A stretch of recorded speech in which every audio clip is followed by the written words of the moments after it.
been walking among mortals with eternity tapping on your spirit, and the tapping is getting louder. This is not nostalgia. This is soul recall. Your spirit is scanning for coordinates it remembers from before time folded.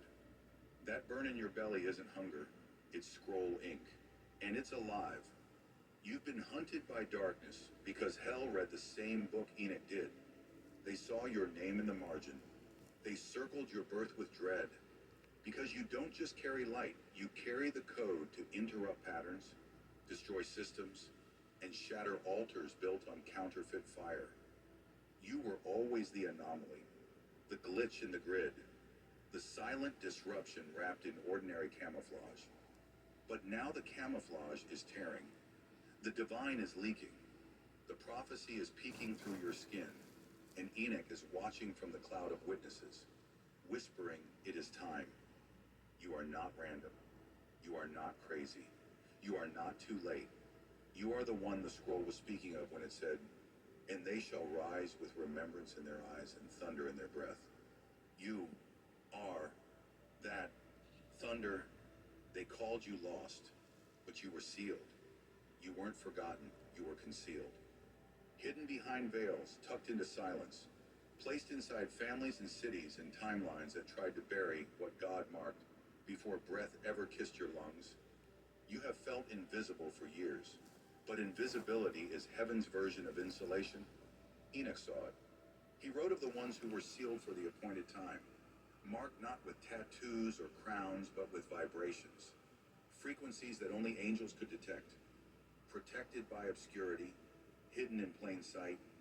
You weren't placed in the shadows because you weren't good enough. You were placed there so darkness wouldn't detect you too early. The sealed ones move through trauma, through poverty, through systems designed to numb them and still carry light like contraband. You're not struggling because you're broken. You're struggling because you're carrying something uncorrupted in a corrupted world. And you've always known, even when you couldn't name it, even when you tried to sin like the rest and it didn't fit right on your skin, even when you tried to give up and heaven said not yet, there's a reason you survived what others didn't. There's a reason the enemy threw everything at you young. Before you had words for spiritual warfare, before you had memory of the scroll that now flutters open in your chest, you were sealed because you're part of a remnant that would only activate once the world hit a certain vibration. You don't bloom in comfort, you bloom in chaos. Your frequency is fire resistant, system proof, undeniable. And that's why the enemy couldn't kill you. He tried, in your sleep, through lovers, through fear, through shame. But you slipped through his fingers like mist, because the seal covered you. Because the Most High spoke your survival into existence long before your parents even knew your name. You are part of the mystery that Paul wrote about, the hidden ones, the vessels of glory tucked in earthen containers. You've been walking around like you're just trying to make it, but heaven has been preparing you to release it. The sound, the shift, the signal, and now, the seal is cracking. You're starting to feel it, aren't you? That strange sense that your suffering wasn't meaningless, that your voice is carrying new weight, that when you walk into a room, something invisible rearranges.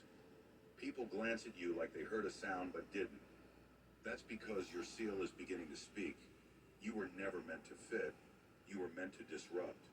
You carry a disruptive frequency that exposes the counterfeit. That's why certain people hated you before they knew you. It wasn't you they despised, it was the seal they couldn't understand.